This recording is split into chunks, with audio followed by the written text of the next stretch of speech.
Hello and welcome, guys, to another episode of Love Gymnastics Live. So, what we've got today, I've got a couple of special guests with us from fellow super admins. So, I've got Debi and Ruth with me. We're going to be talking today about communicating with kids. So, what we're going to do is we're going to give you guys some ideas and some things to go away with, which we would find work well for us and how we get communicating with our gymnasts in our gym. So, Debi, do you want to just introduce yourselves for us? Yeah, sure. So I coach at Jump Gymnastics Club in Scotland. I am the head coach and the owner, and I think next year coming up to 21 years coaching experience, which probably makes me sound really old.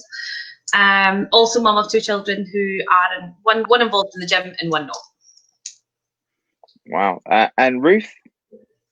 Hi everyone. I'm Ruth. I've been running my club. I'm head coach and manager of my club for 13 years now. I also manage a local recreational club as well for a sports centre. So I've got a bit of background with both sort of lower level competitive, regional level competitive, as well as recreational, from preschool right through to adults. And again, I must have been doing it for probably about 21, 22, 23 years maybe altogether as well. So about the same sort of time as Derek. Wow, you guys are putting me to shame with length of service in gymnastics. Oh. Wow. So just got a couple of guys just checking in there. So hi Kim, hi Kevin, nice to have you join us today. And so what we guys wanted to talk to you about is communication. Obviously, we've been going on a lot, or I've been talking a lot about communication in the last few weeks, and between the three of us, we kind of feel that we have a wealth of knowledge in the importance of understanding why communicating with children is so important and has to be done in a slightly different way. And there's a few different ideas behind that, and hopefully what we're going to do by the end of today, you guys that are all watching this will be able to go away with a few different ideas, concepts, things that you might be able to take into your gym, and where you can communicate and get buy-in and from your athletes. So I think the first thing for me, and I'm sure Debi and Ruth will be able to kind of jump in, is that the conversations with your gymnasts need to be a two-way conversation.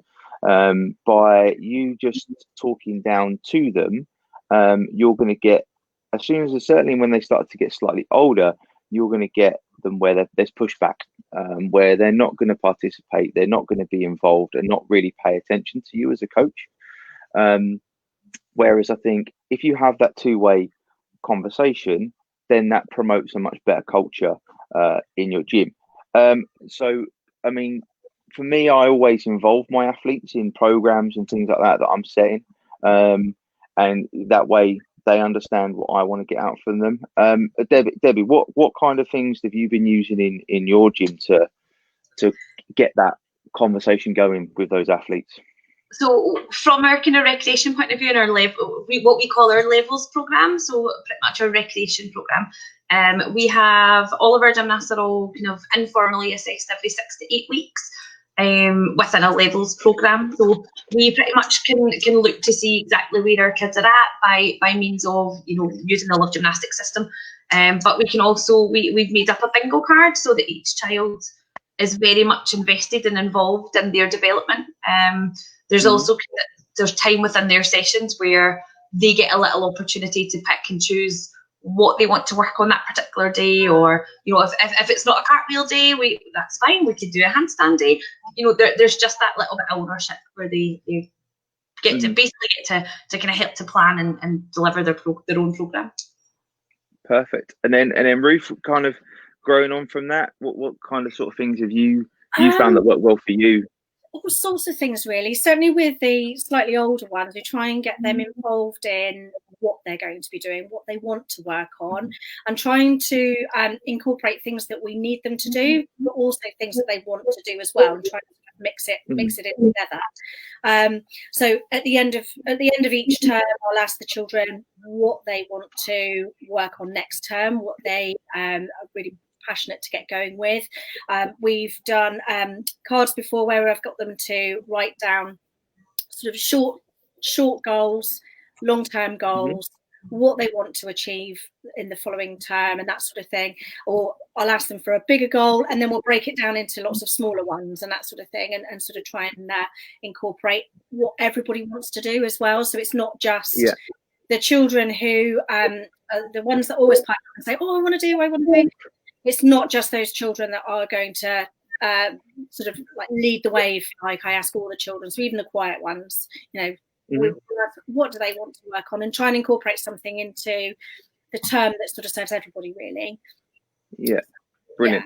So I think like it's like we all agree here that involving the gymnast in whatever level of process and whatever level that athlete is what we kind of embrace and what we want. And by doing that, I mean, I think key things for me are leading questions. So if even like you mentioned, Ruth, about those quiet ones, but by having leading questions, trying to tease those kind of the activities out that they want to do, I think really is quite important.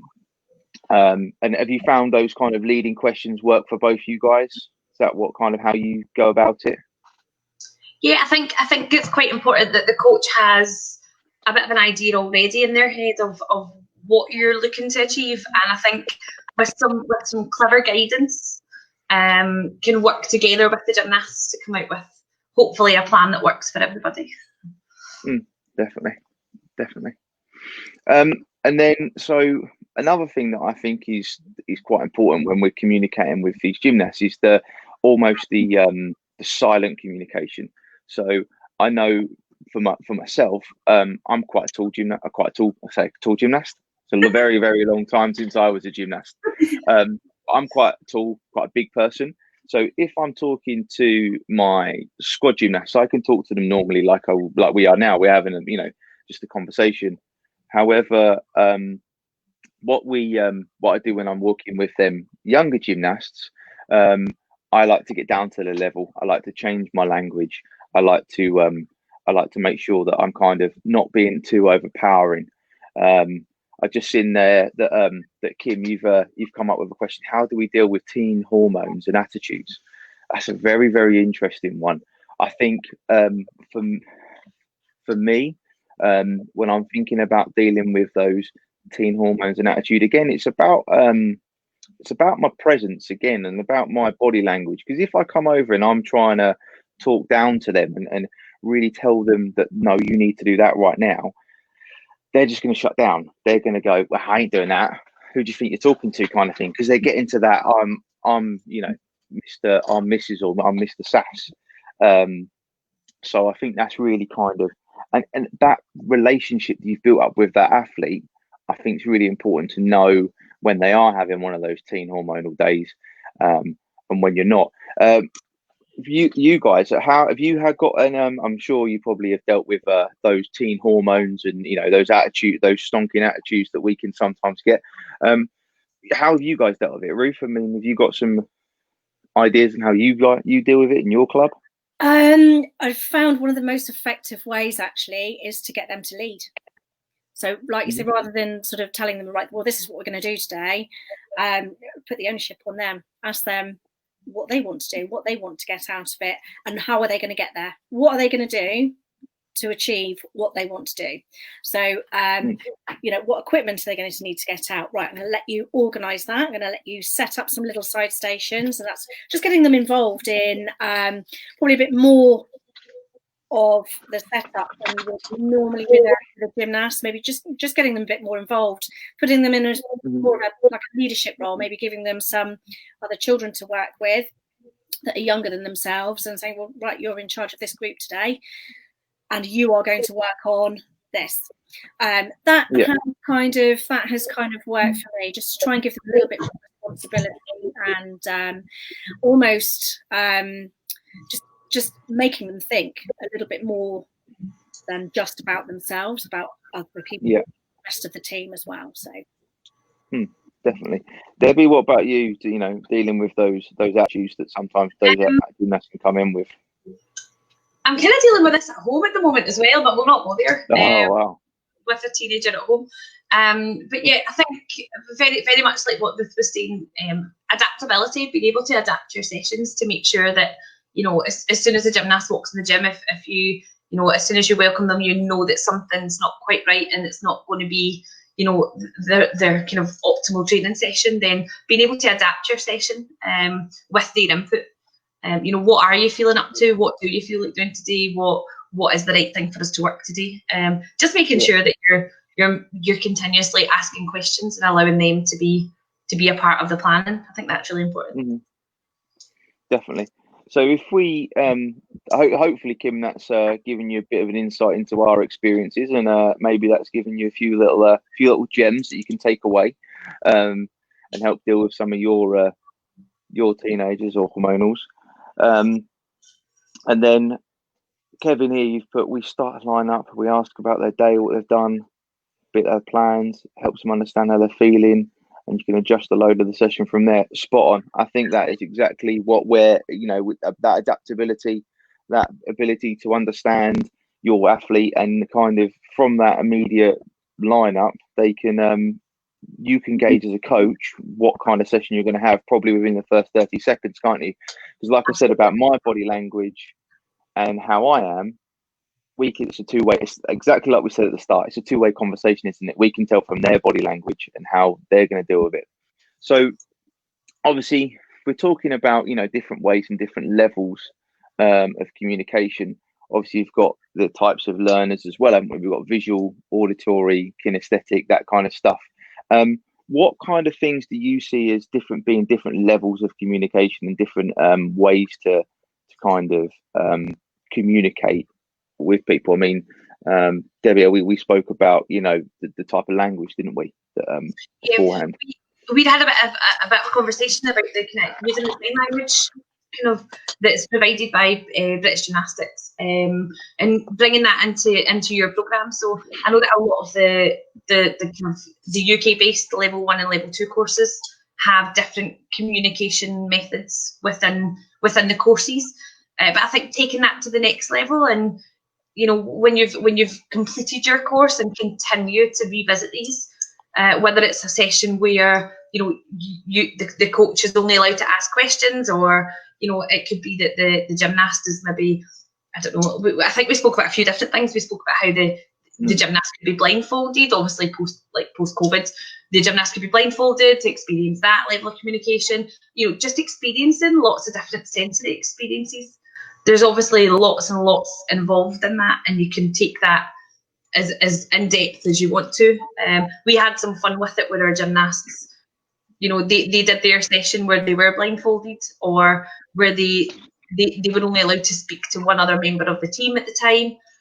Just exploring lots of different methods of communication. I think the gymnasts have been at school most of the day when you see them. They've sat in a chair and listened for most of the day. I find it quite important that our gymnasts don't do that when they come to training, and they get that experience to try different things. Yeah, and then Ruth, you mentioned that you also use Makaton as well, didn't you? Before we were talking, and that you also use it with your coaches, not just your athletes. Yeah, we have used it only on a very strict level, but we do have a couple of coaches that have that really struggle here, especially in a big gymnasium that's quite noisy and echoey and that sort of thing. So yeah, to use some very, very simple signs that we teach the children, and some of them are things that we've made up ourselves, just little hand signals for different shapes and that sort of thing, has really just sort of helped the coaches to be able to communicate with gymnasts, and vice versa, especially if you imagine like the children at the other end of the vault run, and already there to sort of spot them going over the vault, but you're not quite sure what they're going to do A, B or C. Rather than having to walk from where you are all the way over to ask the question, if they can visually show you with a symbol or whatever, it makes life a lot easier. And it also helps us with communicating between coaches as well, with swapping around rotations or that sort of thing. So that I always try to make sure that the coaches are positioned so that they can see all the other coaches in the gym, because I think that's very important. So if we do need to get hold of communicate with anybody else, we can do that quite quickly in a visual way and an auditory way as well. So yeah, it has worked for us, and it will. I'm hoping it will continue to, not just for children with sort of additional needs that may use it in school, at home, and other settings, but for all children, I think it's a good way of communicating. Yeah, definitely. And that link that I just put up there for everyone, that's the BG CPD course. It's free, so you guys can sign up to that. I'll just quickly pop it up again. If you guys follow that link that I put in the comments, then you know you might want to introduce that into your club.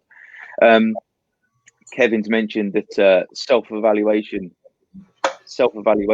as a coach is important to ask yourself, how would you feel if you're being coached by me? And I think that's spot on. I think that's kind of, if I was being taught by me, I would always want to be treated with the respect and everything else that you would just expect as an adult. And I think that's kind of by doing all of these things that we're suggesting, by getting them involved in the program, by asking them questions, knowing how they're feeling, reading their body language.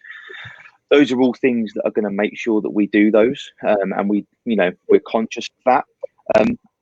I think we also spoke about language, didn't we? And in the build up to this, and thinking about how I'm a HBC men's coach. That's my highest qualification that I've got. But when I'm talking to a preschooler or I'm talking to a recreational kid, I'm not going to be talking about timings of an action, or make sure you kick here, or being very technical in my feedback. I'm going to make sure my feedback is at a level that they understand and they have. And I think I'm assuming you guys have all experienced the same thing. Sometimes a young coach can be really technical, but when they're communicating with the athlete, they need to remember that they're communicating to an athlete, and it might be a 5 or 6 year old, not a 17, 18 year old fellow coach. How have you guys found that and experienced that? I think it comes with experience, doesn't it? That's for sure. Yes, I think once coaches have been on courses and everything, they know all the technical stuff, and I think it's good to be able to portray that across. But like I say, communicating that to an 11-year-old might be completely different to communicating it to a 5-year-old. So you do need to be able to adapt the language, and you do need to be able to adapt the way that you're trying to communicate that across. So for a 5-year-old, they might not understand the technical aspect of it, but if you show them, if you demonstrate to them, or take them through that move very slowly and explain as you're going, they will understand far more. Whereas a slightly older gymnast, 11, 12, 13-year-old would definitely understand maybe the technical aspect of bringing your arms in. You're going to go quicker as you go around, or your tuck shape means that you are going to rotate it quicker than in an open shape, and things like that. So I think you do need to adapt the language that you use, and maybe slightly adapt the level of technical that you're giving them as well, because a gymnast that's competing will probably understand a bit more about the technical aspects of it than a child that is just coming in and doing it for fun. So there's that element as well, isn't there? I think that's where your relationship with the gymnast comes in too. Definitely. And yourself, Debbie? I think go back to Kevin's comment. I really like that self-evaluation is everything. I think one of the most useful tools that I've used in the past is actually recording yourself in a session. So I did this as part of a uni assignment, and I was to set up the camera, and I led my session the way I normally do, and then sat down and watched the session back. So my focus was obviously for self-evaluation, but it was really quite interesting where I thought the questions I was asking were the best way, or asking them in the best way possible. But in actually watching back, there were so many improvements that I could make. every coach falls into a rut of some kind of habit over the years. And I think really actually standing back and watching and self-evaluating, watching a video of yourself coaching, it's not something that we all enjoy doing, is watching ourselves, but I think it's probably the most useful tool through self-evaluation that I've certainly came across. Definitely. Brilliant. So I think there's some really good things there, and I think there's a couple of other bits that just before, because I'm conscious of time, we don't want to take up everyone's too much of everyone's time, because I think we're all, between the three of us, we could probably chat about this for an hour or so more, just because there's so many things. But I know when we're thinking about notes and stuff like that, we talked about different ways that we can, you know, visually represent these things within the gym. I have a dream board at the club, and I have different clubs which we pick a skill, or they pick a skill, and they become a club of that skill, you know, like the giant club, the upstart club. I saw that from another club, and I thought that was a fantastic idea.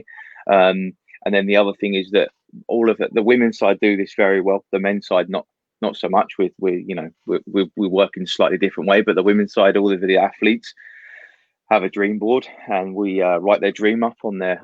It's hung up in the gym so they can see it every time they come in. When they manage to achieve that skill, we make sure we take a little video of it, so then we can take their card down which has their dream on it. They can have a picture done, and we put that on our social media as a real celebration of, you know, fantastic, well done. And that makes them really want to drive to achieve that, and that's not driven by the coach, that's driven by the athlete.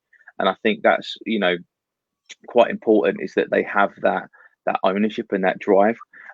Have you guys got, you know, anything that you think specifically we can share to get them to understand how to visualize that within the gym? How could we do that?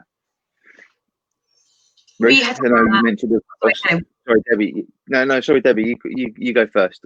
We have quite a large tumble program, and the first child that we had who managed to successfully land safely their double tuck somersault was a huge celebration for not only the club but for the gymnasts obviously themselves. They were awarded a t-shirt, which is our club t-shirt in a different colour, and it says across the logo #ICanDouble. So any of the gymnasts that when they successfully land their double tuck somersault, it's become a thing. Everyone wants their t-shirt, and it's a bit like what you said about the clubs. It's just a little bit different, and it's the same kind of t-shirt, it's the logo, it's everything. It's just that they're acknowledged by the fact that they've got #ICanDouble, which the kids are loving, which is nice. Yeah, no, that's brilliant. That's brilliant. And I think the other thing is as well, for any of you guys that are watching, I think if you need to have any ideas about t-shirts and things like that, I think you need to link up with Debbie. She's got some brilliant ideas that she can pass on for some different things like that. Ruth, what about yourself? Well, I think we talked about, you mentioned about in the past you've looked at doing a Christmas tree or something around this time, like almost making it a bit seasonal themed. Yeah, it was one of the things I was going to. I have done it in the past, but I wanted to do it before Christmas. But with everything going on, we couldn't do this year. But it's to give all the children like a little bauble with and obviously a pen, so they can write on there like something that they want to achieve, or it could be something that they really want to work on next year, or something that they've loved doing in the last year that they would like to do again. Just any ideas on the children for them to put on this bauble, and then the bauble just velcros onto the tree. So you've got this, and it's just literally a green tree-shaped felt thing that we just stick up on the wall, and the children can put all their ideas. And it's just quite a nice visual thing, but it means that everybody gets to contribute to it as well. So not necessarily in a big way, but everybody's small contribution makes a really, really nice big display. So it's things like that. I think we might do one for Easter this year. We'll do an Easter. Oh yeah, brilliant. Hopefully things will be back to normal by then. I hope so, yeah, certainly. I'm hoping we'll be able to do a little bit more by then too. So, we're definitely going to be implementing little ideas like that right the way through the year, just to try and keep the gymnasts engaged as well. I think that's really important. Definitely. Kim's come up with another great one, and I love this. However, it's permanent, so we've got to make sure that we supervise them. In my first gym, they're allowed to paint their names on the wall when they caught their release skills. We call it the caught it wall. I love that. Call it the caught it wall. So I think Alex, we in our first gym had painted handprints. So it was a fundraising thing, a fundraising attempt. So they paid a minimal amount of money, and they had a painted handprint put on the wall, which decorated the wall beautifully. And we actually, at that time, were very fortunate. And the First Minister, Nicola Sturgeon, came along and joined us, and then lots of other famous gymnasts have been along, and their handprint is on the wall as well. I'm not sure how I would feel about, doing that now in COVID times, but back in the day, the wall was beautiful, and there was lots of handprints, and the children loved seeing their hands grow on the wall, which was nice. Definitely, I like that. Amazing. Right, well, hopefully you guys that have been tuning in, and hopefully you guys that are watching this back, you've gained some little snippets there, some things that you can take in into your gyms, and things that you can do, thinking about, how can you get the gymnasts involved in talking to them, making them part of the program, how can you use body language, to make that assessment, other visual aids which we can help to get these athletes to really join in and be part of it. And if you've got any other questions or anything that you guys want to comment or add, then just jump on the comments page. And I think, like you said, Debbie and Kim's for something similar, that it's a nice bit of history for the kids if you're doing something really visual that's more permanent. I think that's and that really gives them that sense of pride and that sense of ownership. Even with a t-shirt, they as they grow through different sizes, they still got that t-shirt, haven't they? But yeah, no, that's brilliant. So first of all, I'd like to say a massive thank you to you both, Debbie, Ruth, for jumping on this with me. Hopefully all of the viewers have got a little bit extra for it. We've gone a little bit longer than our normal lives, but I think that we were just into it. We could have been here for an hour or so. So yeah, brilliant. So thank you very much, you guys, for joining us. Thank you. And also, this is our last one before Christmas, so I'm obviously not going to see you guys before Christmas again. So have a very good Christmas, both you, and to all of our viewers out there, have a very happy Christmas and a prosperous New Year. And we'll see you on the other side. Thanks very much, guys. Cheers. Thank you. Bye-bye. Thank you.